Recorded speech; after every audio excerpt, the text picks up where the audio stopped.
Cheers, gentlemen. Cheers. The NBA season's almost over. What's up, everybody? Welcome to NBA Friday, live on Thursday. We got Pacer fans in the chat already. Let's look at this. All right. How about it? Go. Way You to deserve go. it. You deserve it. Absolutely. So Be I'm proud. Tim Daniel. That's Sean Mackey. That's Parker Fields. And we thought it'd be fun to all have a beverage, talk a little NBA postseason, give some eulogies for some teams that got eliminated. Our teams all either did not make it or got eliminated. And we're going to talk about just some of this consensus going around the postseasons right now. And also have some drinks while we do it. So Josh Beckley says he's going to join as well. I like it. All right. If you're in the chat and you're hanging out for NBA Friday happy hour, tell us what you're having. We'll share it on the show. We're going to talk some shop. Guys, let's go ahead and start right with what just happened. All right. So Pacers eliminate the Bucks in 6. I will say I absolutely love that they got to close that game at Gainbridge. I know they probably didn't want to play another game after. I mean, they probably wanted to end in Milwaukee the other day, like every team does. But Sydney's having a little Mick Ultra. All right. Did you sell it to yourself at the ballpark? Sydney's a beer vendor at GABP, for those who don't know. What flavor of White Claw, Tim? This is the tangerine. I've never had it. We got Miller Lite. Josh said Miller Lite. Josh got some Miller Lite. Okay. I got some vodka mixed in with a little bit of, some juice and stuff. Sure. Mixed drink going. Yeah. Got the Derby coming up this weekend, so gotta prepare my liver for that. So Do you have a nice hat to wear, Parker? I don't have a hat. I got a nice suit though. I just bought. Okay. There you go. Well, you should probably think about putting a hat with that. It's also not right that we're all drinking tonight and Nate's not here. Since he has the Yeah. most famous appearance on NBA Friday. Yeah, Nate's here. So I'm drinking a Coke Zero, everyone. I've already had 3 old fashions. I'm good. I have one more. We're not going to be talking basketball anymore. We're going to be talking life. It's not going to be great. This isn't Rosillo, all right? So No. Life advice with Rosillo. Yeah.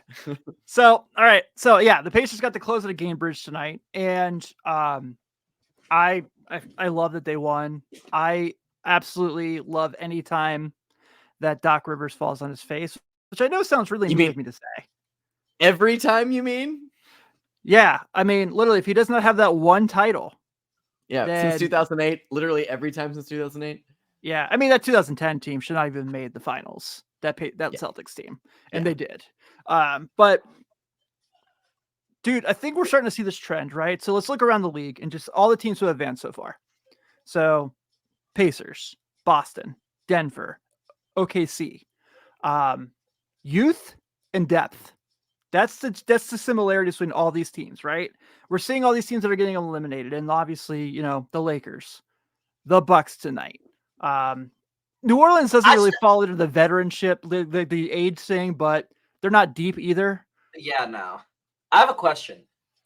I still personally think the Bucks win in 6 if Giannis plays. Truthfully, I do too, but I also think that they had every reason to still win that series. They were the 3 seed. They had home court advantage, and you can say, played 4 of the games. He played more than half. Yeah, and they couldn't put it together. I mean, I think Rick Carlisle. Look, he's the best coach in the world of being counted out, isn't he? At this point, he's the guy that's like, if I'm the underdog, I want him coaching my team in a playoff series, and he did it again this year. Obviously, I don't think Halliburton was terrific in this series. I think he had moments where he definitely showed up big.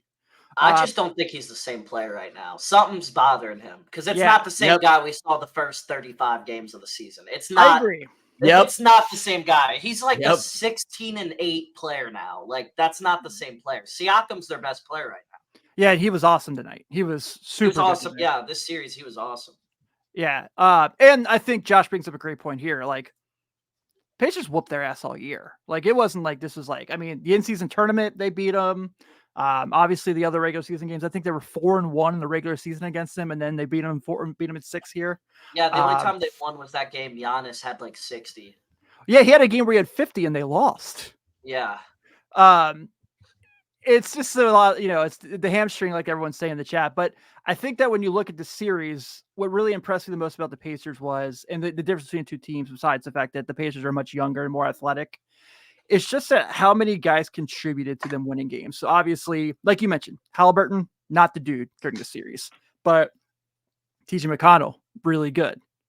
Pascal Siakam, really good. Obi Toppin was awesome tonight, was freaking awesome. And I don't know if I love them to beat the Knicks or the Sixers in the next round.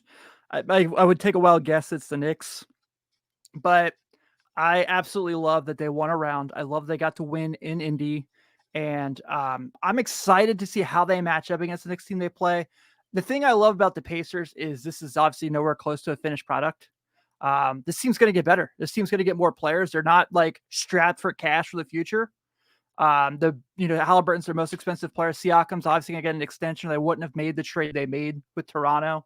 I think this team's gonna be the team's gonna have a lot of upside. They're just always a good franchise too, man. It's like they're never down long. No, they're never like at the bottom, really, ever. Like even their rebuild years, the last few years, they weren't awful. Like they were hovering around 6th to 8th pick, that range. Like not the worst team in the league or anything like that. I mean, it's a big win for Indiana basketball. Indiana basketball is obviously an awesome state when it comes to basketball. So good for their fan base. Awesome for them.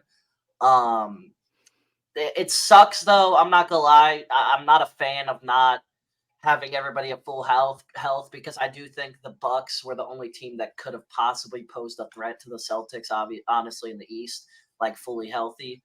I just think it sucks not getting that opportunity to see that series. Just because Giannis is so damn good. Yeah. That's my only reasoning, because Giannis is that good. We're at 2 years in a row now, though, that we're having this conversation. First round exits. Yeah. Giannis is hurt, too. Giannis is hurt. Last year, though, he played still majority of the games. This year, he didn't even play. Yeah. Right.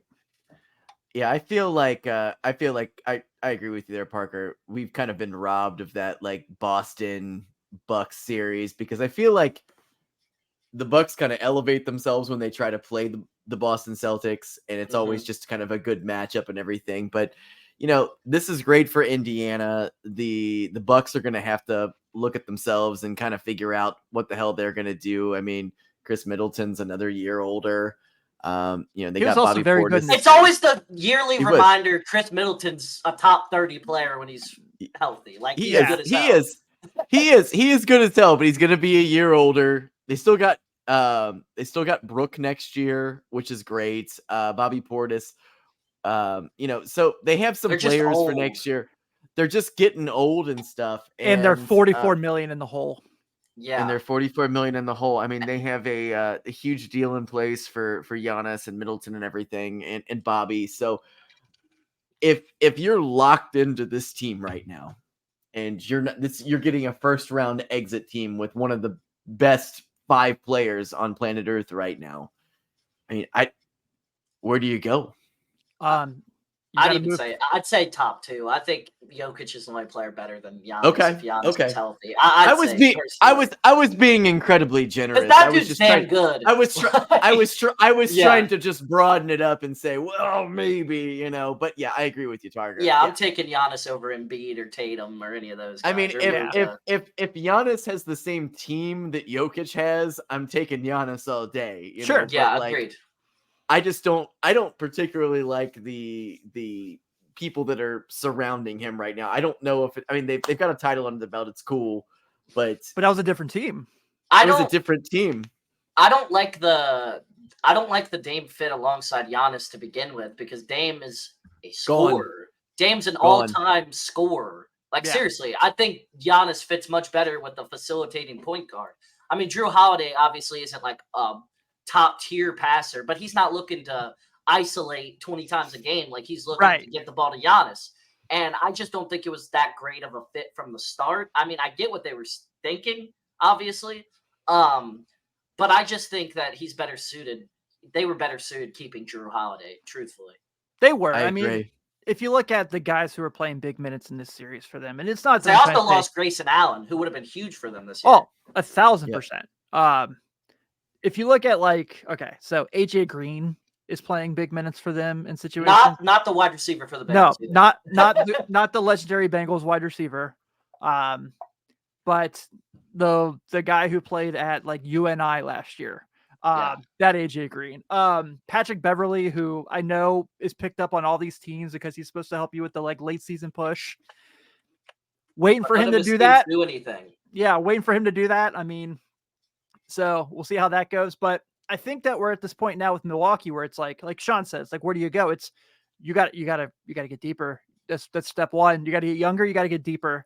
And I think that if you look at that situation, they're I would trade Dame. I would trade Dame. I would get as many pieces as I could get. But there's no way they do that. I would call the Heat and see if Tyler Hero and Jovic and the first round picks Duncan are still Robinson available. for sure. Get my assets back like it's draft day with Kevin Costner and just see if I can like build a team because I have no money. Tyler Hero and Milwaukee. Jovic. Yeah, so good. They have no money. There's no such thing as free agency anymore. There's no like. I mean, Paul George is like. I have a feeling Paul George is leaving the Clippers. We'll get to that in a second. But he's not going to Milwaukee. Also, like LeBron, I would put a lot of money. He's just going to be on the Lakers next year. Absolutely, 100%. Yeah, he's not because there's no better option. Like the Lakers retool, something could happen. But that's the same with every other team. And you're in LA, like you might as well stay. Like I agree with you because the contract extensions have kind of killed free agency for sure. Yeah, and I mean, if you look at if you look around the league at these different guys who are going to get traded and all these situations, it's like Donovan Mitchell. He's not making the Bucks better. I mean, he's not changing this situation. So it's like, okay, you can't, do I think he's played his last series in Cleveland whenever like they're eliminated this year? Yes. And the crazy thing, Middleton has shown he can be a number 2 option on a championship team. Oh, 100%. Yeah. And like, I don't think he just needs to stay healthy. Like, because he's had fluky, weird injuries. It's been like his wrist, a bunch of weird things. It's not like it's been like a lot of lower body that much. And my thing is like his game is going to age gracefully, in my opinion. He didn't have much athleticism to begin with. So I don't think he's going to fall off a cliff anytime soon. So they'd be much better to go after star role players because that's shown that's the best way to win in the NBA nowadays. Like it's not big threes anymore. I'm scared for more fluky injuries though at his age. I'm scared for that for him. I agree. He's been a great number 2. Like he has been absolutely, and like he knows his role. He does a great job, but like he's had some fluky shit happen over the last couple of years, and it's just kind of, I don't know. I don't like the way that the Bucks are constructed. Period. Like you guys said, Dame's got to go. I love the idea of maybe throwing him down to South Beach or something like that. And they're going to definitely answer the phone on a call like that. But I don't know, man. This is the whole league right now. I feel like is weirder than it's ever been in terms of talent, the way things are assembled. Like the Nuggets have a championship caliber team. Don't bury the lead just yet. Don't bury the lead just yet. Okay. I'm just saying. But like you look at a team like that and you're like, they have done everything right. And the way that we've assembled the Suns and the Bucks and the Miami Heat and everything, they're all missing parts. Yeah, which of like an actual championship contender. That's why I was going to get to the Heat next, just to kind of stay on the Eastern Conference for the time being. And that's another team where it's like they have. I still think they might push the Celtics 7 if Butler plays. I'm dead serious. If he plays, is he possibly going to play the next game? No, it's over. It's over. Oh yeah, it is over. Oh, that is over. Yeah. I don't know what I'm thinking. I was just thinking. I was like, what does old fashioned do to you? I know. I got up this morning and I read that and I was like, well, it's over. And then you're like, oh, it's still going on. And I'm like, yeah. It's still going on. They lost by 34 last night. I know. Yeah. I know. It was the first thing I looked at on my phone this morning when I woke up. So it's so funny with them. It's like, I mean, we all love the conversation of Heat culture. I think like their history, their franchise is incredible. And they're always good. They're always most of the time they're a championship contender. This team certainly was not. I don't even think last year's team was a championship contender. They made the finals. You know what I mean? Like it was just kind of one of those runs. But they're another team that they really have like a lot of questions to answer. You know, you have Butler, but you're about to sign him to a pretty not big 35. He's shockingly older. Like he's the same age as DeRozan. I feel like people don't realize Butler's that old. right. He Exactly. came in the league old. Yeah. Yeah, because he came in exactly. Because he was in like the 12 draft class, so that's why he's not as like or 11 draft class. Yeah, he was in the Kyrie Yeah. class. Yeah. And they've got Bam, which I think Bam's like your centerpiece at this point, just because Butler's so much, Butler's age is coming up. Bam is damn good too. And he's Bam's awesome. Very And like underrated. I loved when they got Terry Rozier. I thought that was a great pickup for them in the regular season. I did too. They are a team that has also like a lot of questions. And look, they have the foundation that they can put something together. They have the coach, they have the front office, they have the player to build around, they have the veteran who's been there, done that. But man, their roster is known like this isn't like post Shaq championship Miami Heat bad, obviously, but it's not very good of a roster. They just need for them to like get back to being a top 4 seed next year. And not this another thing where they're just like banking on Jimmy Butler going Super Saiyan in the playoffs, which is what they banked on the last 2 years, and they got hurt this year.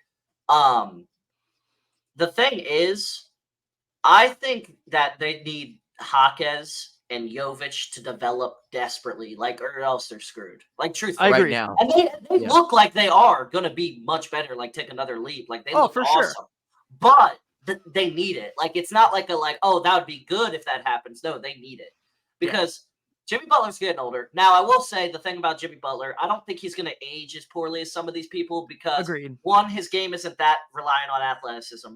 Two, he's a freak of nature when it comes to he's like LeBron, how he takes care of his body and stuff. He's one of those Jimmy Butler takes good care of himself. You know what I mean?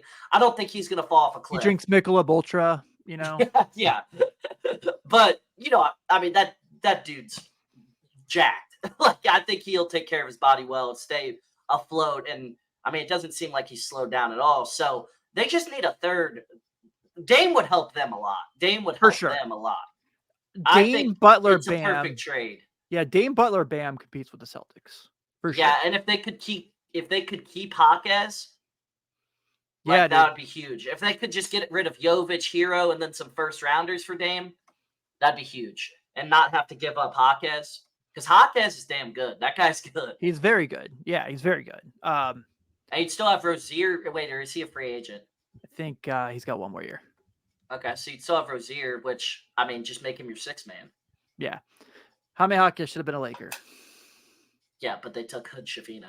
God, Hood Schifino. You want to get into that? Not yet. I want to get into the Suns first. Okay. Because Sydney's saying Dame would be hurt. I think Dame would be awesome for Heat culture. I think that's like what he needs because playing in Portland all those years where it's like they had good teams, and then here, and then going to Milwaukee where it's like that was just a mess. And like he basically said everything but like I hate it here in interviews he was doing. It was like he was like I don't have any friends. My family is not here. I was like, all right, man. I think Dame's a dog too. Like I think he wouldn't have any problems with that shit. Yeah, I agree. All right, let's get to Phoenix because Sean talked about horribly constructed teams. I think this is the worst constructed team in basketball. I agree. Mm-hmm. And I look, there are crappy teams out there. No, they're bad. They're hard to watch. Yeah, they are brutal to watch. And we have once again, Dame to team up with Curry in his hometown? That would take a lot of salary gymnastics. That would take also a lot of ego to the side. Yeah. For Dame, especially, because that's the guy who's been compared to his whole career. You think he wants to go play with him? I don't know. Also, I just think small guards. I just think it's an upgraded version of Chris Paul and Curry. Like I was gonna say, I don't think it moves the needle for the Warriors. 2 small guards, like that's yeah.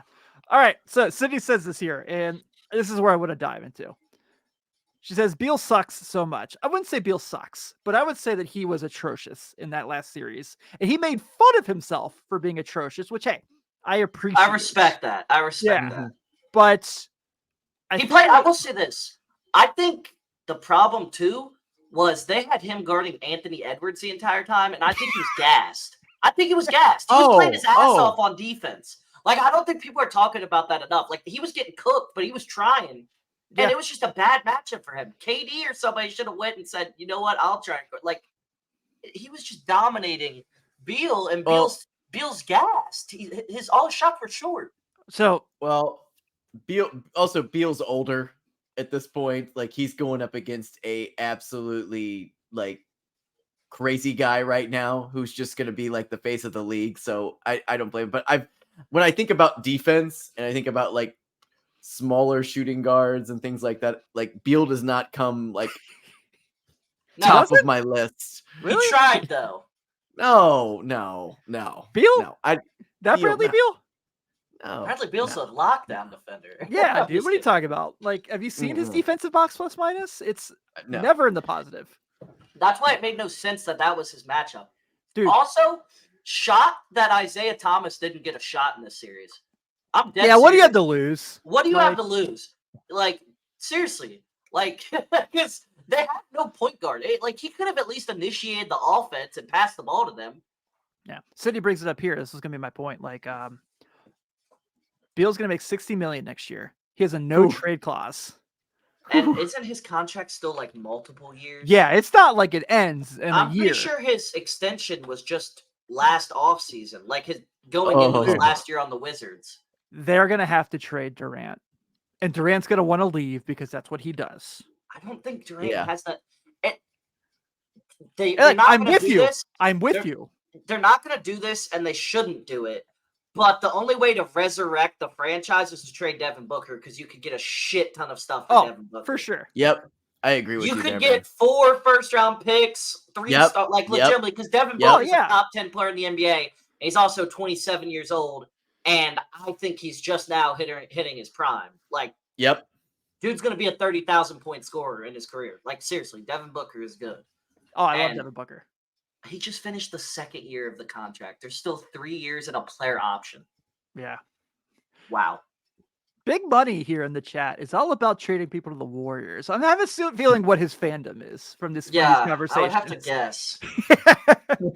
When we talk about the Lakers, he's going to be like, trade LeBron to the Warriors. But hey, man, you know what? They were good for so long, and dude, unbelievable dynasty. Unbelievable. And yeah, I mean, they're another team that's going to have, there's so many teams that are going to have to just look at themselves in the mirror this offseason and be like, what the hell have we created here? That's the second worst constructed roster in the NBA. All of these teams have painted themselves into corners, and they're like, you know. You can't win that way anymore. I mean, look at right now. You know what I mean? Like, I know the Sixers are getting smoked right now by the Knicks. They're down 19. They've scored 9 points so far in the game. It's over.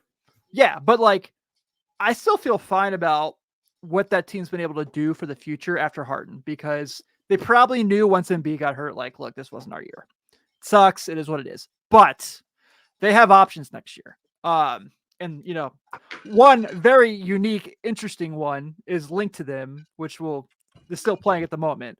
But which big money probably also wants him to go to the Warriors.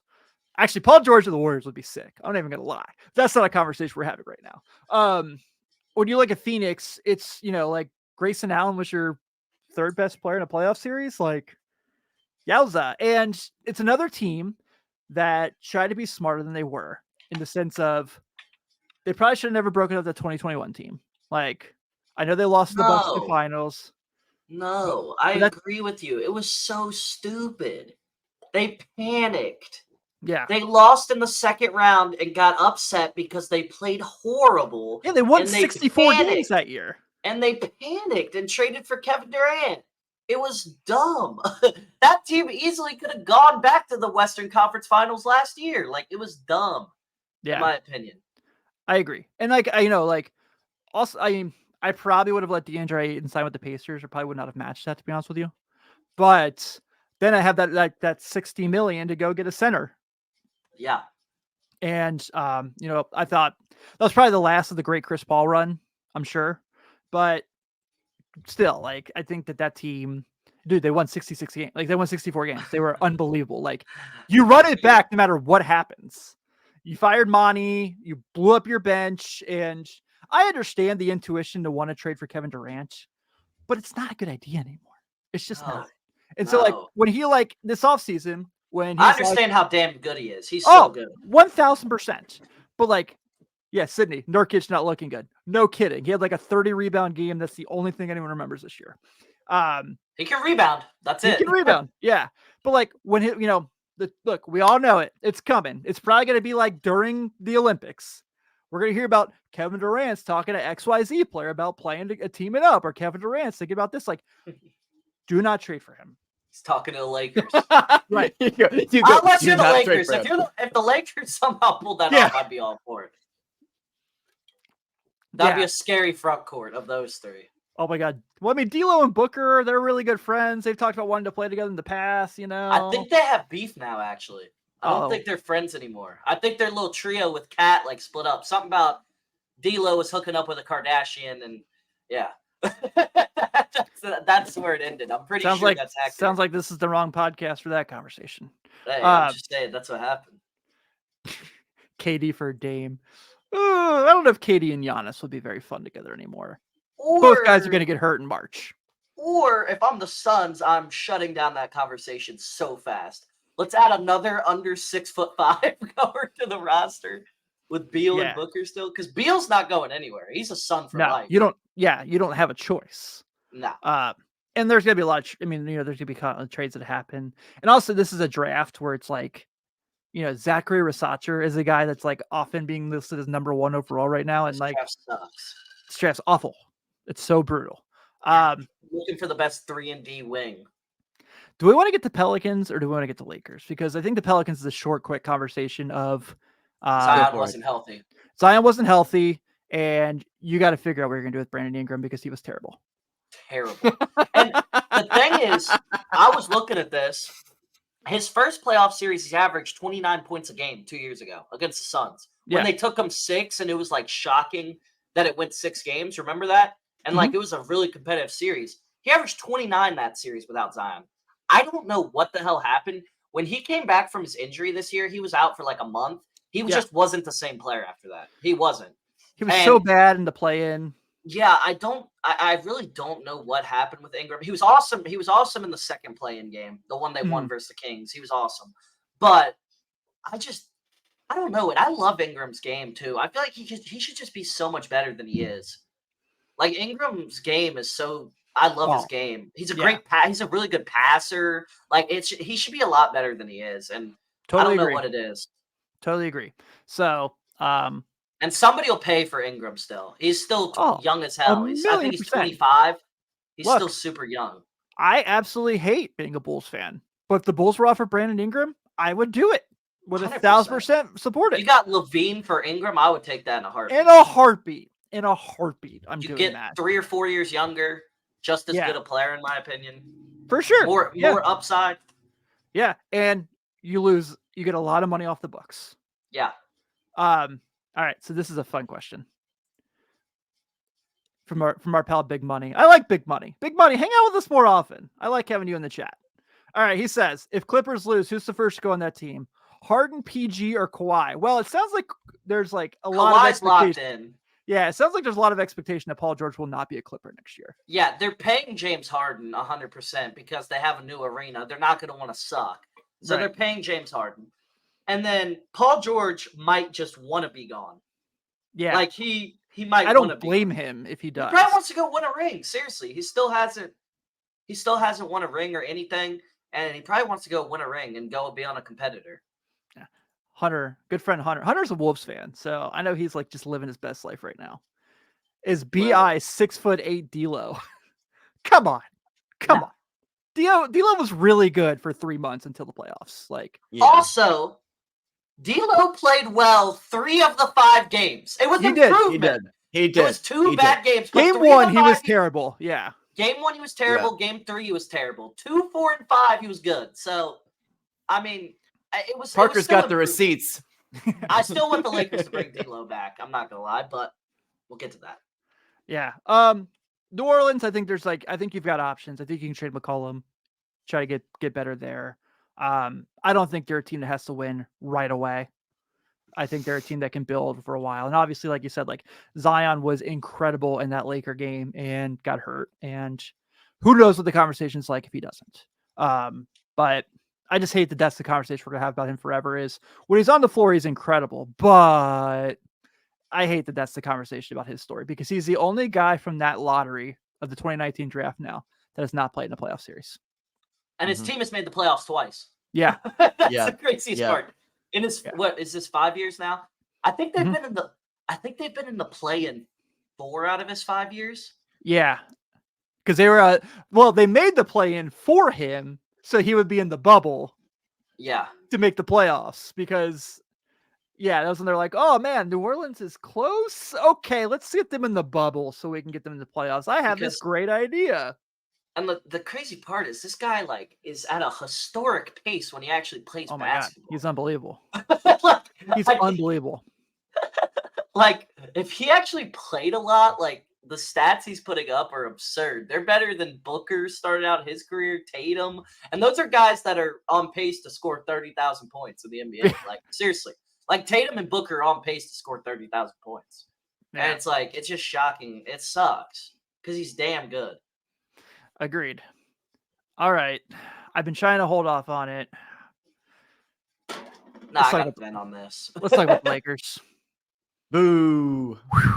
Here's the thing. Ooh. All right. And Parker, I don't know where you're going to go with this, but all right. I know what I'm going to say is I don't hate this roster. As a matter of fact, I think they're a good basketball team. I do too. I think that there were some things that did not go their way, certainly. I mean, I think that if they had played the Thunder, they would have beat them. I think that if they had been the 3-6 matchup, they would have won that. Mm-hmm. I agree.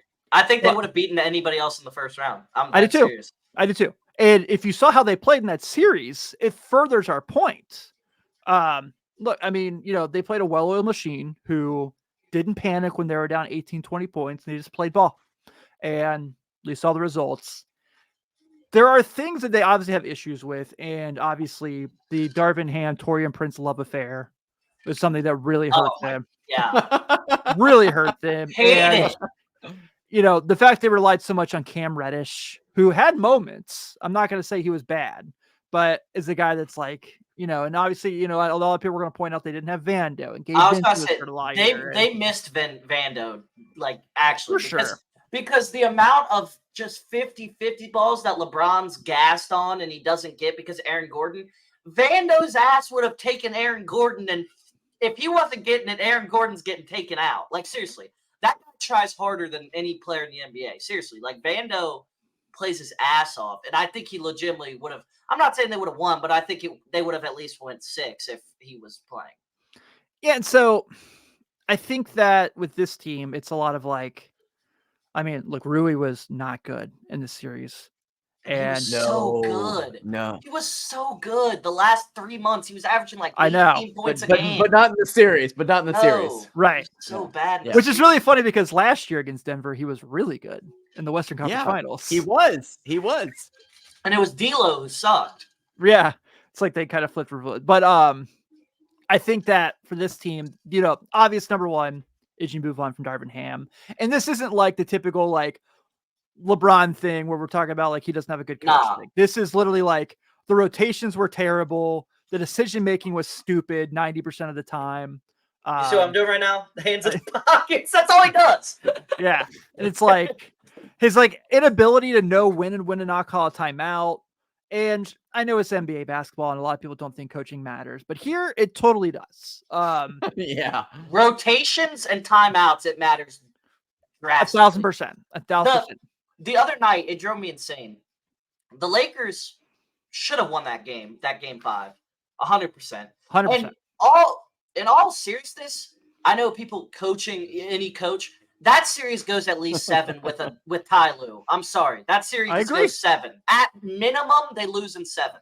Because, first of all, the Nuggets, it was 79-70. The Nuggets go on a 9-0 run. You're thinking after a 6-0 run, you still have 4 timeouts left in the game late in the third quarter. Yeah. You're thinking after a 6-0 run, timeout immediately. They go on a 9-0 run. He still doesn't call a timeout. Then they take a 3-point lead the next possession, and it's a 12-0 run. Then he calls a timeout. It's too late. The whole point of timeouts is to kill momentum. Like, that's the point of that. And regroup because LeBron's gassed. He made 2 lazy passes in a row. And, like, it just, I don't know. Dude. I will say the one thing that good that came out of the series is Anthony Davis reminded people he's a top 5 player in the NBA. But 1,000%. I was just about to make that He's point. a top 5 player in the NBA. I don't care what you say. He is right up there because he played step for step with Jokic this series. They canceled each other out. Besides the last quarter and a half when he was playing with one arm and he wasn't aggressive, obviously, because his arm's dangling. He was amazing this series. Dude. And he reminded people that's why I was one of the most hyped up prospects ever. Seriously. I agree with you, dude. I totally agree with you. I love the idea Sydney just said, by the way. I want that so bad. Okay. Podcast would be hilarious. I was going to bring it up. So the conversations have obviously come up because it sounds like the reports are. Okay. By the way, I was going to say, I found it really funny that most of the time when a team gets eliminated from the playoffs, they go home, they get on the charter, they go home, they pack up the next day, they do their exit interviews. They did them there. They did them in Denver. Yeah. That's not a good sign if you're the head coach. Like, no. That's not a good sign. He's gone tomorrow, I would assume. Yeah, it's well, and I mean it's already out. It's like Darvin Ham will be fired this week. It's like just fire him. Just fire him. Yeah, why he knows he's gone. You know he's gone. Why is he gonna have to wait like 5 days and like, yeah, no, I'm getting canned. I want to say this real quick. Please do not do what you did in 2020/2021 that season. Do not panic. Do not panic. This team needs to make a couple retooling adjustments here and there, and they can compete in the West and win the West. Please don't panic. Like, seriously, please don't panic and trade for Trae Young. No, I'm with you.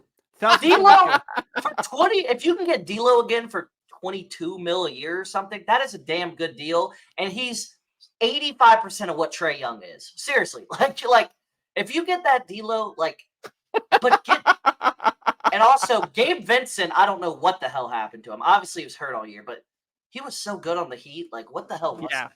I know. Heat dust, man. Heat dust. Yeah, that's a real thing. Whatever Pat Riley puts in his hair, whatever grease he puts in his hair, it rubs off on his players. And something happens. I agree. Because Gabe Vincent, for $12 million a year or whatever, that mid-level exception was a steal. That was considered the best signing of the offseason with the mid-level. Yeah. And he only played, I think, 11 regular season games. I mean, we got to see it next year. I think he still has another year left on his deal, so we got to see it next year. But he was damn good on the Heat, so I'm curious. He was. How's everybody? Hunter and Big Money, this is happy hour. What are you drinking? That's the big question. Here's what I will say. Will this happen? No. But the only way I'm content if they just make this big change to their roster is Paul George. I agree. Only way. I'm content with that. It's not happening. No. But we'll be the best third option in the league. Who do you move for Paul George, though? Yeah, that's first. Well, you'd have to do a sign and trade, right? Yeah. Yeah. So you're Sean, you're like the master of the 2K franchise. Yeah, what the hell? I am. Yeah. I don't know. It's what these contracts look like. I don't know what these contracts look like at this point. I haven't really been paying attention. Yeah, Paul George is actually a free agent. So Paul George is a free agent, so it would have to be a sign and trade. So he would have to sign with LA to be traded to LA. Mm-hmm. Yeah. Which is why Ballmer won't do that. There's no way. Yeah, no, he won't. No. I don't think he'll do it. But hypothetical here, we'll go our ESPN first take hypothetical trade here. All right, I'm Tim Legler. All right, so give me, I guess, Hood Shapino. Oh boy, done. You're two. How many firsts there? How many firsts do they have before 2030? Like 3, 2?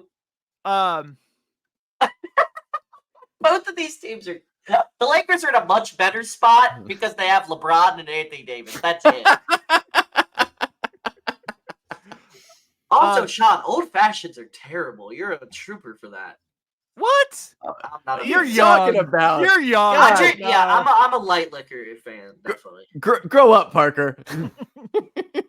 So New Orleans has the option either this year or next year. New Orleans has to either take this year's pick or take next year's first rounder. Which my assumption is they'll take next year's because obviously, like we've talked about a million times, this draft compared to next year's draft is totally different. And also, there's a chance that LeBron just doesn't sign. There's still that rare chance. So yeah, and it's like that thing too is like, and that's come up a lot. But like, where is that? Like, where does he play if it's not LA? And like, we all agree that's the best place for him.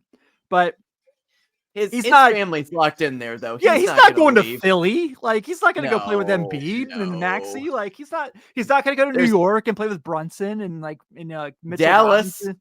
Dallas is the one. No, because I don't think LeBron does not want to play his. Okay, this has been my favorite player since I was born. His ego is too big. He does not want to be on somebody else's team. Right. If you've ever noticed, yes, he went to Miami. Like, that was rare. But, like, when he went to the Lakers had nobody. Like, he wants to be the leader. Like, even though I think he's content now with Anthony Davis becoming the number one option. Yeah. But I think he wants to be the guy. Also, Anthony Davis said this in his post-game presser. Like, they're going to be together all summer. There's no way Anthony Davis is, like, letting him leave, to be honest with you. Because they're also – I think Anthony Davis is his closest friend he's ever played with outside of D. Wade. Like, I think they're much closer than him and Kyrie. Like, they actually do stuff outside of basketball. You know what I'm saying? So I think he looks at Anthony Davis as like his little brother. For what it's worth, I know Kyrie's been really happy in Dallas. I'm not counting out the possibility he's playing for the Lakers again.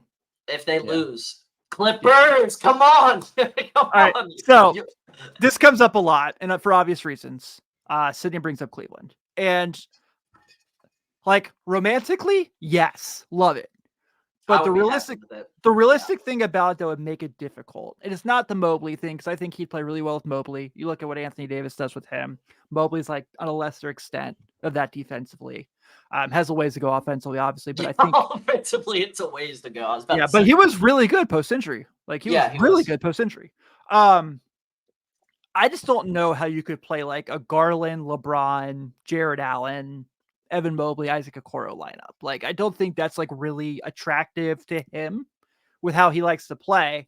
And if you're in that situation where it's like, okay, like we'll trade Jared Allen and this guy, like, I don't think the Lakers are like, man, we got to have Jared Allen. And it's not, I don't dislike Jared Allen at all. I love Jared Allen. But like, he's a piece. Right. Why would you pair Anthony Davis with Jared Allen? Right. Like, exactly. You wouldn't. Because Anthony Davis has become a center at this point. He is a dominant. Yep.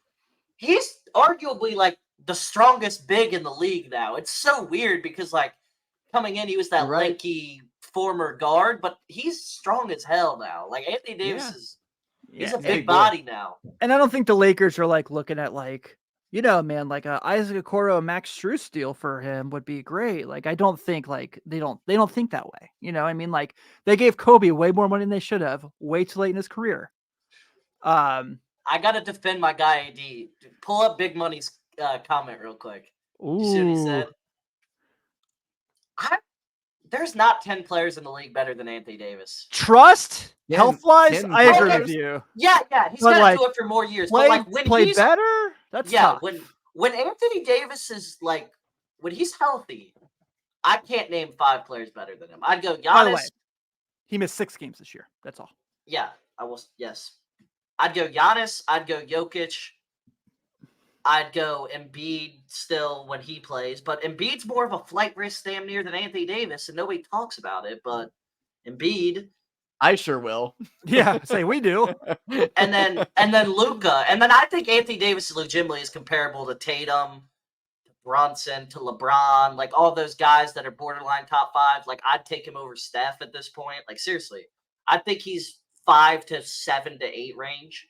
Mm-hmm. Yeah, that's what I'd put him. Like he's in there with Tatum and Shea and those guys. City says I'm allowed to have my dream. That's pretty funny. If he came to Cleveland, I'd be happy. I would be happy too. Would be happy. I for sure would be happy. I could drive up to see more games. You know, my wife's family lives up there, so I'd have a place to stay and just go. I'd probably get a package. I could take a package and go up for like 15 games. Well, then we better split the ticket package. Oh, 1,000%. You think I can go on my own? Cleveland, I'm going to watch. Yeah. Yeah. All right, let's talk about some of the series still going on. So obviously right now the Knicks are up 12. I wanted to mention real quick. Who do you think, just real quick, who's going to be the coach? I don't think it's gonna be JJ Redick. I It don't would be either. awesome. No. But and I listened to Rajon Rondo today on a podcast. He said he's not ready to coach yet because he wants to enjoy his like kids being teenagers, and then he'll look at it. And also, he's actually back in Kentucky getting his degree. He is, yeah. That's pretty cool. I think it's gonna be Ty Lue if they lose. Dude, the perfect coach for that team. The absolute perfect coach for that team. And I'm not just saying that because him and LeBron won a title together. Not just that, also him and LeBron, that's like one of LeBron's best friends, like in the world. They hang out. It's so weird, but like Ty Lue was at this guy's birthday party. There's like pictures of it, like them hanging out. Like they're like legitimately really good friends. He's good friends with AD through LeBron. Like it would and one he knows how to manage stars. One of the 3 coaches that he actually listened to. Probably his favorite coach of all time, him and Mike Brown. He loved Mike Brown too. And Spo, obviously, after the first year. He tried to get Spo fired. He hated Spo the first year, He tried to get Spo fired. No one talks about that. But all right, everyone's saying Doc Rivers. We're not accepting that conversation here. No, right? If they hired Doc Rivers, look, I'm joining a new fandom. Yeah. LeBron would literally like do what he did to who was the one coach? David Blatt, where he would take the clipboard out of his hands, draw the plays up, and hand it back to him. Like, how did Darvin Ham get hired? So he was the top. Remember. He was the LeBron happy with it when it happened? Yeah, because everyone went to bat for him because he was the top assist on that Bucks championship team. He seems like a good guy though. Like I think like LeBron likes him on a personal level. It's just basketball wise, he just doesn't seem like I don't even know what it is. According to NBA 2K, he is the starting small forward of the 2004 Detroit Pistons. He was not though, was he? He was on the bench. Because Tayshaun Prince will not put his likeness in the game. Oh yeah, I was about to say he was on the bench, correct? Mm-hmm. Secretly, he joined this team just so they would lose, so he could get back at Kobe for beating him at that slam dunk contest back in '97. You mean taking the title? He was robbed. Finals? He was robbed. Like Darvin Ham put on a show that night. Don't dog Kobe. We know what happens when you dog Kobe. When you say someone did something better than Kobe Bryant, then everyone hates you. I'm not saying everyone, but go back and watch it, guys. I agree. Put on a hell of a show. Tim, can I share my screen real quick? Yeah. I'm sharing it with you.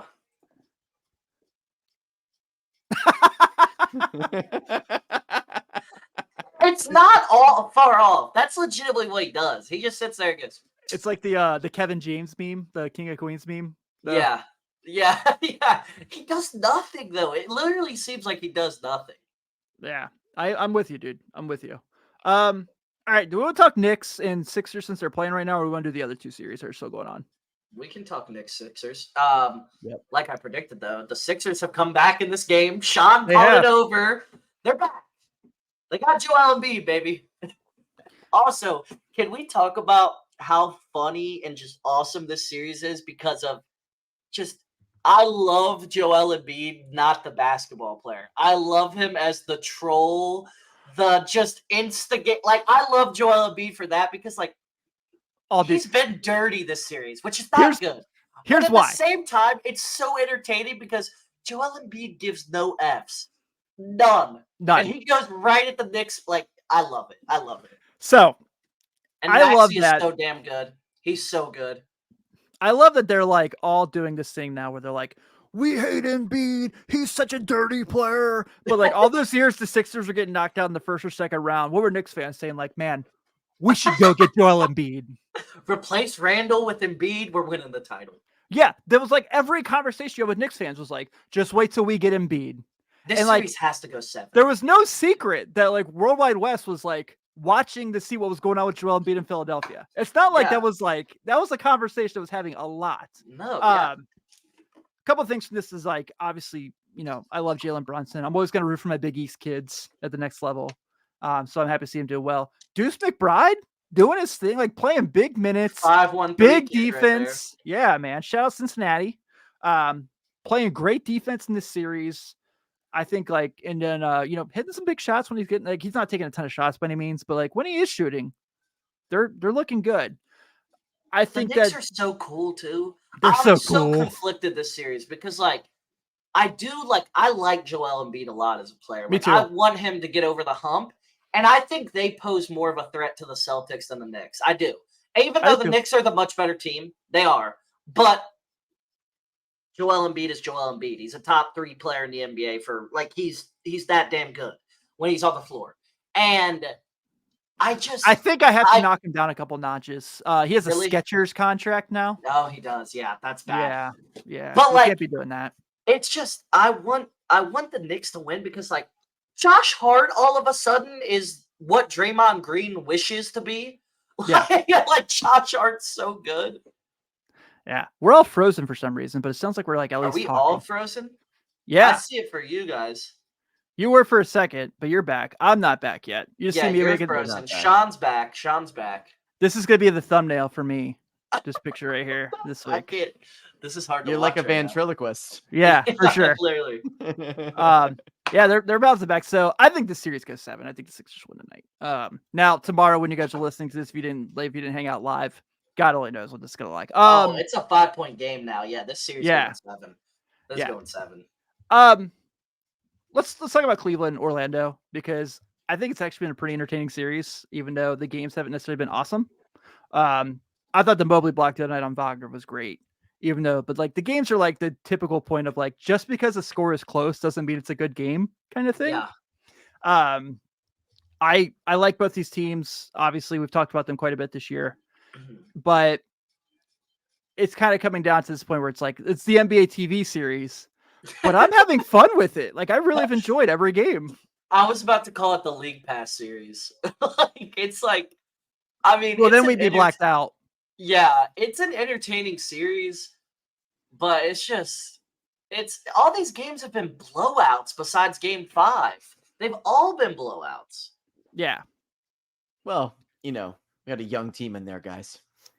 And it's all the home team too. Haven't been to the playoffs in a while. Yeah, I forgot Sean's a converted Magic fan this year. I forgot. That's true. Right. That's right. Hey man, Banchero has been really good this series. He has been very good. Yeah, I think that's a team where it's I love them and I cannot wait to see what they grow into. I think that the team that has home court advantage is still Cleveland. I think they're going to end up winning the series. I just think that the way the series has gone. If it goes 6 or 7, I think the Cavs win. Yeah, well, it's 6 tomorrow. Yeah. I just can't wait till they get Zach LaVine next year. Yeah, Orlando and Zach LaVine sounds like it's a match made in death. Hell no, the Bulls are gunning for that 6th seed this year to get out of the play-in. They're gunning for it. Yeah. Hey, Parker, shut up. Lonzo's back. Lonzo's back. Lonzo's back this year. He's not back. He's never coming back. It's never happening. I think this reset my camera. So sad.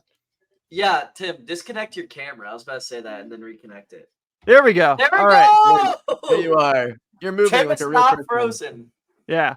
All right. So we talked about this. All right. Here we go. This is the fun one. Mavericks, Clippers. Dude. All right. So as we all know, I hate the Clippers. I will never root for the Clippers. You hate the Clippers? Hate them. No. Hate them. No. Stupidest franchise that every year people are like, watch out for the Clippers this year. And what have they done? What have they done? Ever. They in the bubble, they should have been playing the Lakers in the West Conference Finals. They couldn't close out the freaking Nuggets. And that was before the Nuggets were what we know them as now. The year that they go to the Western Conference Finals and lose to the Suns, I understand people are gonna be like, well, Kawhi was hurt. Kawhi's always hurt. He's always hurt. It's not a thing anymore. Okay, we can't hold that against him anymore. We can't hold that against him anymore because it's the same thing. Even when he's healthy, sometimes he doesn't play, guys. Yeah, and even when James Harden gets older, it's still the same James Harden. He's gonna still have that game where you're like, is this guy how good is James Harden still? And then he dropped 7 last night. And Paul George playoff P does the same. You have the 2 most inconsistent playoff players of the last decade on the same team right now. Big Money says the Lakers are closer to Cowboys fans than Clippers. I disagree. The Lakers have been relevant in the last 20 Kentucky years. basketball is the Cowboys when Cal was there. Now it's Arkansas. Yeah. The Lakers have been relevant in at least the last 20 years. Like, they've won 3 titles in the last 20 years, which isn't a lot, but more than a lot of other teams can say. That's more than probably every team but what? 3? Spurs and Warriors, maybe 2. Heat. Spurs and Warriors. Heat have won 3 though too. They're tied, so 2 teams have won more. Yeah. That's it. Yeah, I mean, so when you like closer to the Clippers, I think the Clippers are more the Pirates. I think they're like, hey, we've had these really cool moments, but we don't do anything with them.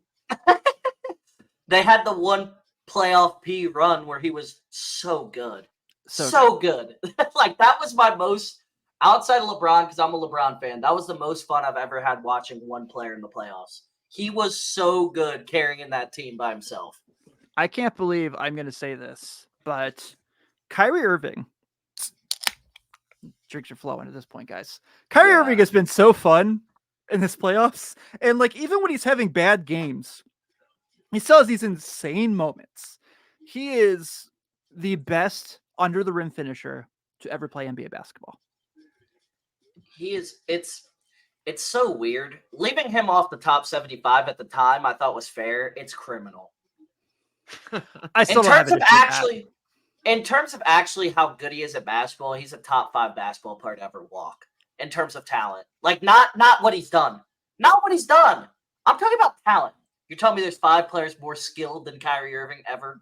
When I'm sober, maybe, but no, there's not. There's really not. In terms of like skill, I'm not talking about what he's done in his career. I'm not talking about that. I'm talking about pure skill. Like, other players are in awe of Kyrie Irving's skill. Oh, I'm not disagreeing with that. I'm talking about his skill. I'm not talking about what the hell he's done. He's borderline top 75 in terms of what he's actually accomplished. Talk about how good he is at basketball. The thing that discredits him is forever that he's done nothing without LeBron James. No, and he never, and they would probably be considered the greatest duo of all time outside of Scottie and Jordan if they didn't quit playing together, in my opinion. He would be so much better. I'm giving the hot takes. The goose is flowing. The goose is flowing. Yeah. I'm not gonna lie. I started feeling the goose a little bit the last couple sips. Like, it's started flowing. I love this. So hot takes. Give me a little goose. The hot takes will flow. Oh, this is fantastic. Two in, and you're just like, you could have been like Jordan and Pippen. There was about a third of a bottle left. I poured it up in the cup with some mixer. I'm feeling good. I still feel like even though we've been having libations, we're still pretty professional today. So, sure. Yeah. We're not going on a Phoenix Suns rant. We already did that. Yeah, we already talked about those bums. Dude, I don't see how the Clippers win this series. I don't think so. Either. I mean, especially after they made fun of the Mavericks, and the Mavericks go out there and beat them by 30. It's like, man. I'm not gonna be shocked though if the Clippers randomly pull a rabbit out of their hat and win Game 6. I suspect that they will. I kind of think they will, and then they'll lose at home. That's what I kind of think is gonna happen. I just think that Kyrie and Luka in Game 7 are going to take over. And Harden played terrible last game, so he's due for a 35-point vintage James Harden game. I thought it was so funny that Kyrie was literally yelling at the referee, calling him, like, being like, dude, he's like literally like doing head gestures just to draw fouls. He's flopping. His former teammate, who was supposed to be part of this super team, is like, you guys see the same thing I am? Like, come on now. Like, I want to pose this question real quick, because I'm gonna go out on a limb. They're not gonna win the title, the Clippers. Crazy limb here. Yeah. Now, if they did advance past this round, I think they beat the Thunder. If Kawhi plays, I think they beat the Thunder.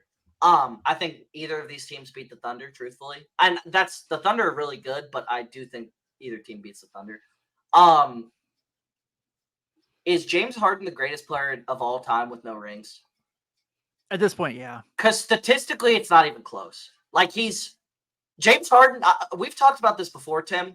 People are going to look back at his stats in 30 years and be like, this guy scored 35,000 points. Like, he's going to end up top 5 ever in scoring. Maybe. Because at this point, who are his competitors? It's Barkley. It's Malone. Yeah, Malone's been in 3 Chris finals. Paul. It's Chris Paul. Yeah. Patrick Ewing. But he's had a hell of a career in terms of his individual stuff. His own teammate, maybe Westbrook, is probably in the same conversation. Yeah, because don't get me started Steve Nash. Don't get me started on the Westbrook disrespect. I love Russell Westbrook. He's obviously not the same player anymore, but I loved prime Russell Westbrook. City says hot take Thunder are winning it all. I don't see it. There's no way that like Chet's gonna guard Jokic in a like a best of 7. I think legitimately the Nuggets would win in 5 versus them too. I don't think because I think the Lakers would have beat the Thunder in 5 or 6 because I just don't think Chet can guard anybody that's actually like big and skilled down there. Yet, I agree. He has to put on some weight because I mean, you saw, and I'm a big don't worry about the regular season person with the playoffs. Like when we talked about the Pacers Bucks, I still think the Bucks win that series with Giannis. I do. I'm sorry, Pacers fans. I root for the Pacers, but I still think the Bucks win it with Giannis. I just don't think they can guard an elite big. Like Chet can guard an elite big, and when Chet's out, you think Jalen Williams is stopping Jokic or even slowing him down whatsoever? Because Anthony Davis did as good a job as you can do on Jokic, and he averaged 28-point triple-double in the playoffs or in the series. Yeah. And am I wrong? That was about as good a job as you can do on Jokic because he didn't seem that like impactful all the time throughout the series. Like it didn't seem like his normal Jokic throughout the whole series. And I don't see a way Chet's gonna stop Jokic at all. Yeah. So we're at 10. Do you need to bounce? No, I'm good, man. Okay. All right. So this conversation, this has just come up 2 or 3 times in the chat. And I don't know, maybe this is my Grey Goose flowing. I think the Wolves can beat the Nuggets. I'm not picking them to. I think they can beat the Nuggets. They definitely have a shot. They definitely can. The Nuggets, the Lakers exposed the Nuggets. They lost in 5. All right. Also, I saw Sydney comment this way earlier about the gentleman's sweep. Last year was an overreaction how close that series was. This legitimately was the closest 5-game series in the history of the NBA. I don't care what you say. I agree. Like, the Lakers are not that much worse. Like, it's just late game execution which separates the two. That is all it is. Coaching. It's coaching. That made it a 5-game to a 7-game series. I'm not saying the Lakers were going to win, but if it goes 7, anything could happen. I'm not betting against LeBron James in Game 7. I'm not. Yeah. And I think the Wolves can beat him too. And Anthony Edwards has arrived. That guy is good. Would you guys say that this is probably, if you were going to watch one of the series in the playoffs, this would be the one to watch? Oh, 1,000%. Because I'm not gonna lie. This or that 76ers Knicks series. This series is so good. Yeah. This is the one chance we had of the Nuggets losing. And look, I think the Celtics are tremendous. I don't think the Celtics can beat the Nuggets. Without Porzingis, especially his health is a concern, they're not beating the Nuggets. Yeah. I just think that when you look at, so go down the list of like both these teams, right? If you look at obviously Murray, Jokic, Michael Porter Jr., those guys are, obviously great. But like if you look at the Minnesota side, go past their starting 5 and you're still talking about guys who could play. Yeah. I mean, Nickeil Alexander-Walker was awesome. Bro, he doesn't miss.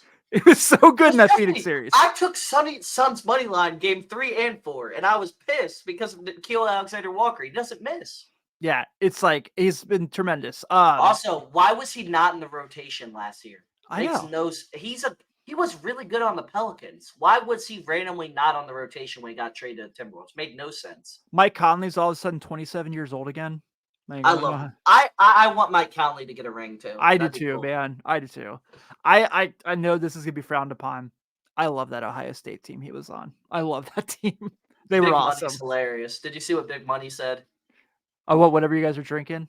Hey, he also said Rudy's clamping Jokic. So I mean, he's got the same wavelength that we do here. Big Money, get you a bottle of Goose. Get you a bottle of Goose. I'm a dad now, all right? Like I'm just drinking White Claws. Come on. See, I'm a college age kid here. Strictly, my vodka mixed drinks. That's how I get loose a little bit. Dude, All you youngins. but like, I just think that when you look at the series, so obviously the first thing everyone's gonna say is who's gonna guard Jokic, and you're fine there. Like you're obviously not wrong. I think Rudy Gobert, Cat, it's gonna take a combination there. Aaron Gordon's probably a better offensive rebounder than Cat, but if you go like, okay, like you're gonna have Jamal Murray in situations switch onto Anthony Edwards. That's barbecue chicken. Anthony Edwards is gonna cook him. And you know who wants to win this series really bad? Anthony Edwards. You know who wants to add that notch to his legacy this early in his career? Anthony Edwards. Guess what? He's the face of American basketball when LeBron leaves. When LeBron, Durant, and Curry move on, he is next in line for American basketball. He is the guy. I 100% agree with you. Dude, and you look at like, he has made Mike Conley, like, made his life easier.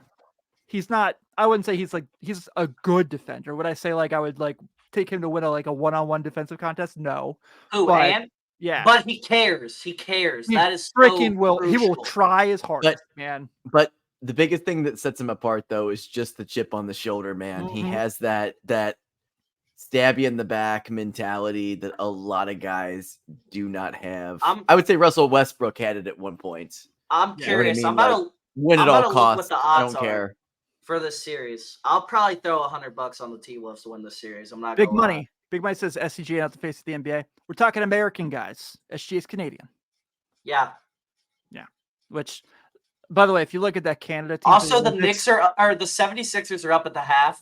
Sean declared it over at the beginning of this podcast. It's over. Still over.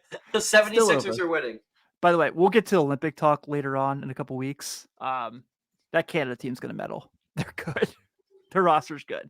Yeah, dude. I just think that when you look at this, like, and so the Thunder Mavericks series, I think is gonna be a good one. But like you said, Sean, if you look on the Eastern Conference side of things, so Indiana's gonna play Philly or New York. I love what the Pacers have done. I don't think either of those teams can beat either of those teams.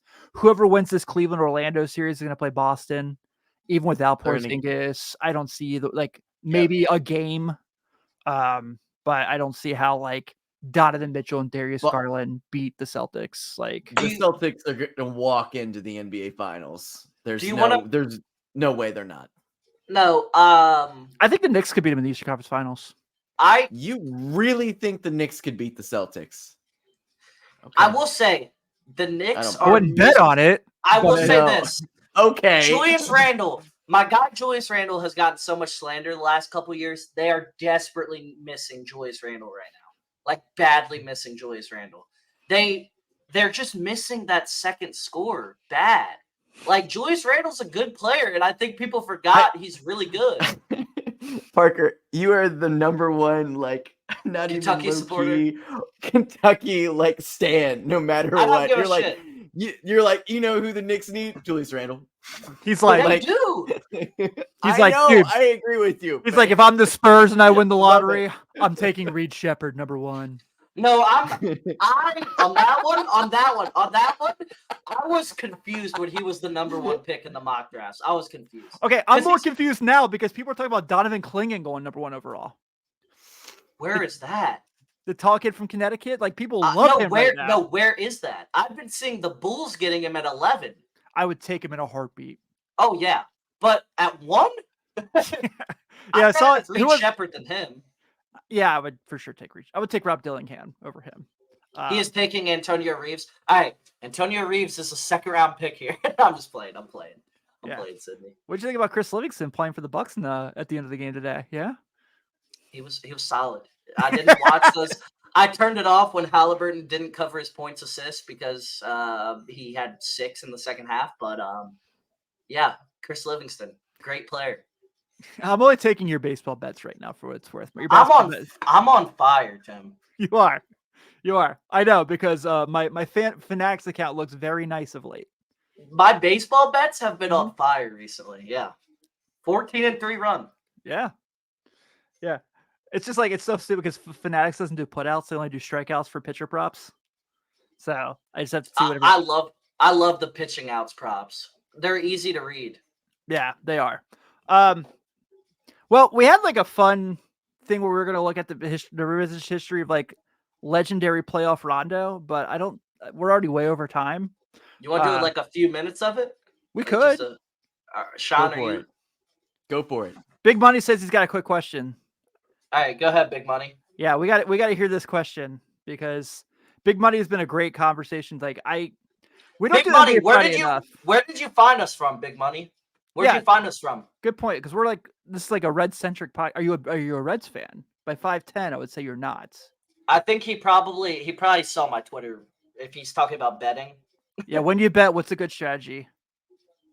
What's a good strategy? Let's say I got 300 for a day. So you need to find out what your unit size is. So like unit size is how much you're going to place per bet. So like if you're extremely confident in something, you want to throw more units on it and everything like that. I found you from your YouTube shorts, bro. Appreciate it. Gangster. Cool, Appreciate man. it. But you want to find out what your unit size is.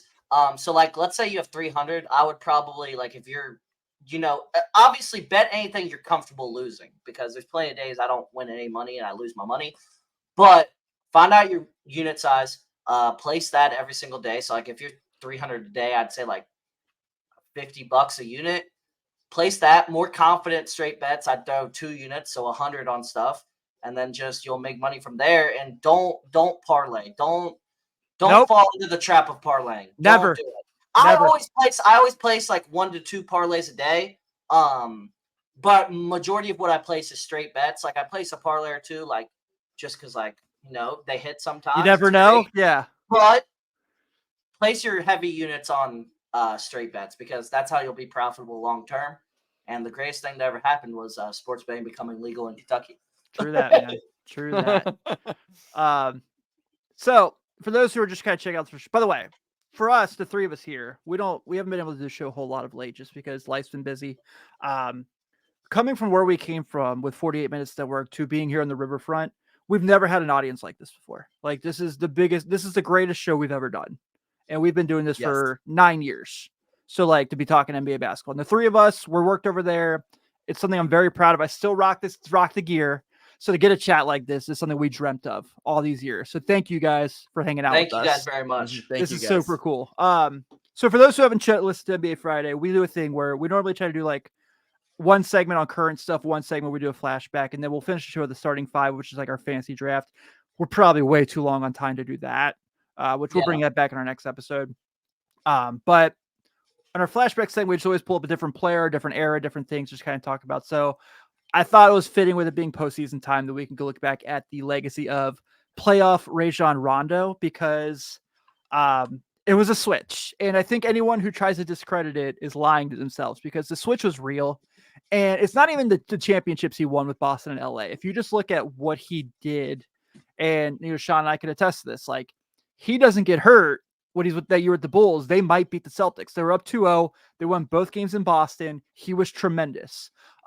He was awesome. Yep. That New Orleans team that wiped Portland off the floor, and they were down to Marcus Cousins from his ACL injury. I mean, his Achilles injury, and they wiped Portland off the floor with Lillard and McCollum. And then, obviously the Mavs year is kind of the one thing is his downfall. But I think when you look at what he has been able to do, obviously we know him as like one of the most intelligent basketball players of all time.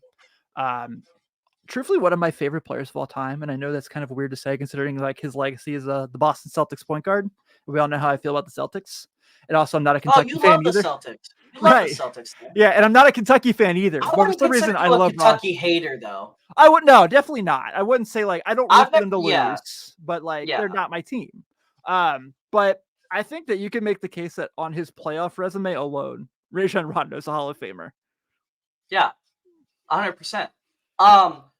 Like the thing that comes to mind, seriously, that Bulls series, they were up 2-0. Rondo got hurt. Yeah, broke his thumb. They were going to beat the Celtics in the first round that series. I don't think that's that crazy of a take. The second thing that comes to mind, because I'm not even going to talk about Rondo when he was obviously in his prime and was a top 5 point guard in the NBA. That Lakers run was incredible. Like he was the third best player on the Lakers championship team. No, Sydney. Yeah, he literally like bubble Rondo, and he's also like, anytime he's on a podcast, I listen because just hearing him talk basketball is incredible. He was on, he's a smart dude. Like he's For so sure. smart. yeah. And so like, all right, so Sean, we can talk about this on 2 occasions on both sides of being for and anti Rondo because from our team. So that 7-game series, Derrick Rose's rookie year. We've been on record, so we feel like that's the greatest first round series of all time. He also has said it's his favorite series he's ever played in because he loved the challenge of guarding Derrick Rose. He went toe to toe with Rose that series. I mean, it was incredible. Yeah, incredible. That's one of the first series I remember watching too.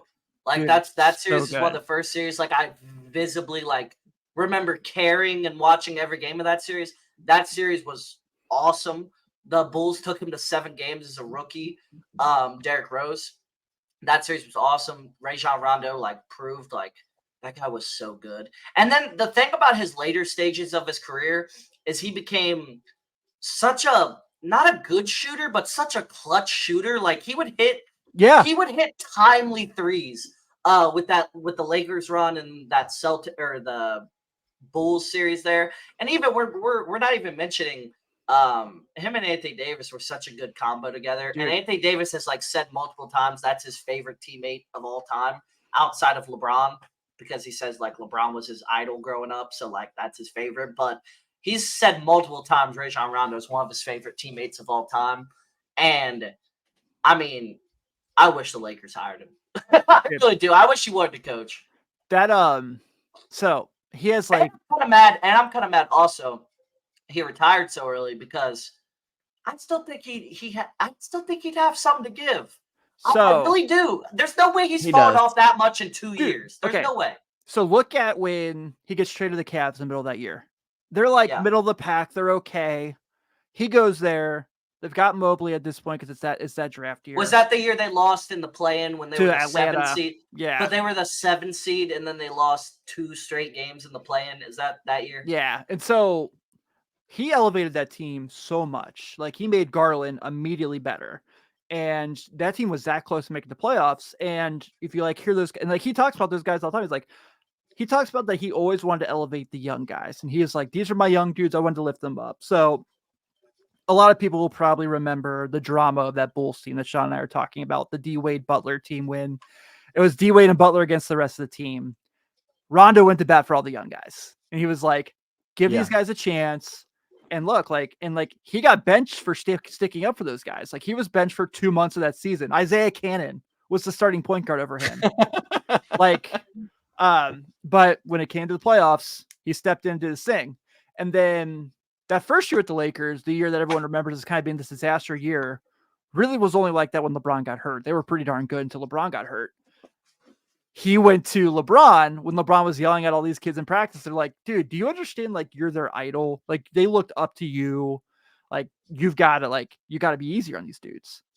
And like, he was the guy that did that. And so when he finally got the chance to play in the playoffs with the Lakers, he just like, and like you talked about Parker, like, so yeah, LeBron, yeah, Davis, but like Rondo in that finals against Miami is so good.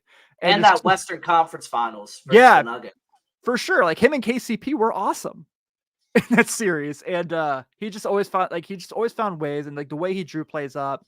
And one of the things he talked about when he was on JJ Redick's pod that I always laughed at from that series. So he was talking about him and LeBron were sitting in their hotel room in the bubble, watching the Heat and Celtics series go through because they had already won. They were kind of just waiting for a couple, like to see who they were going to play. And he was like, Bron and I are sitting there and I'm like, hey, if we have to play the Boston, I got Brad Stevens. I know what he's going to want to do. And LeBron's like, yeah, if we got Miami, I got Spo. I know what he's going to want to do. Yeah. And so I always thought that was kind of awesome. Like the way they talked about that and just like his basketball IQ and just time after time after time. I like to ignore the fact he played for the Clippers and the Hawks. I don't ever remember those times on purpose. But yeah, bad memories. Just like year in and year out, if that dude was in the playoffs, and I know a lot of people like make fun of the playoff Rondo nickname, but it was real, man. It was if you were around for it, it was real. He'll be an NBA coach at some point. I would put a lot of money on it. He will. I I will always regard him as one of the most pure point guards of the last couple of decades in terms of One of what the he's done. last. Yeah. One of the pure last, point and guards. just an incredible defender, incredible teammate. People loved playing with him. I think honestly, like, I mean, there's a lot of guys that are in the Hall of Fame right now, that probably are a little bit teetering. Like, I would say someone like Rondo, I wouldn't mind seeing him in the Hall of Fame with what he did over the last, 20 years and two championships, four four All-Star games, multiple all defensive teams. Like, he's got quite the Assist champion, resume. steals champion. Yeah, he was in 2010, he had the steals thing. He was the NBA assist leader for 3 years, NBA second team 2 years. I mean, he was never a big scorer. I mean, he ended his career averaging 9 points, 7 assists and 4 rebounds, but he was so consistent for so long. And that 2010 Celtics team, he was the best player Yeah. on that team that went to the finals. He was their best. I wouldn't disagree with that. Yeah. Also, the thing about Rondo, the thing about Rondo is he was, like, I know he had that Mavericks run with Carlisle where he butted heads bad, and he had some bad moments there. And everybody thought that was the end of it too. Like, everybody thought, like, well, that's it. He's out. The thing about him is he was just he was relentless with his work ethic. He was relentless with everything. Like, if you look at the end of his career, I mean, he was a 40% 3-point shooter his last season in the NBA. Like, and that guy could not shoot at all. Mm-hmm. Like, he was relentless with his work ethic. Another thing about Rondo, like, in terms of the NBA Hall of Fame, in my opinion, he's a first ballot Hall of Famer. Because the NBA Hall of Fame is a lot different than the Baseball Hall of Fame and the NFL Hall of Fame. It's not the same whatsoever. Right. He has a comparable career to a lot of guys that are first ballot Hall of Famers, and I think Rondo is a first ballot NBA Hall of Fame. I'm with you. I like it. I really do. Even though he didn't even score 10,000 points in the NBA. Didn't need to. Yeah. Didn't have to. He's a hell of a passer. Mm-hmm. Yeah. And, like, just unbelievably intelligent about basketball. Just so awesome. So, all right, dudes, I think we can go ahead and wrap this here. Everyone, again, this is awesome. We've 90 people hanging out tonight watching the show. We've never had that before. Amazing. So this is great. Thank you guys so much for hanging out. Let's do us dorks talk basketball. We definitely appreciate it. By the way, like, check out everything we're doing here at the Riverfront. I mean, I know a lot of you guys are in the Patreon and, like, check us out. And we really appreciate that. Whether it's, me with Late Night Reds or Parker now being on Welcome to the Jungle. We're definitely appreciate all the support and everything there. So be sure to check out all of our shows. Check us out here on YouTube and subscribe if you haven't already. Check everything out we do. We have a lot of fun. And if you're listening to whatever app you listen to, like, check us out there and stay tuned for a big announcement in the next couple weeks that we're working on. So on behalf of Sean, on behalf of Parker, this is Tim Daniel. Thanks again, everyone. Have an awesome night, and we'll talk soon. See you guys.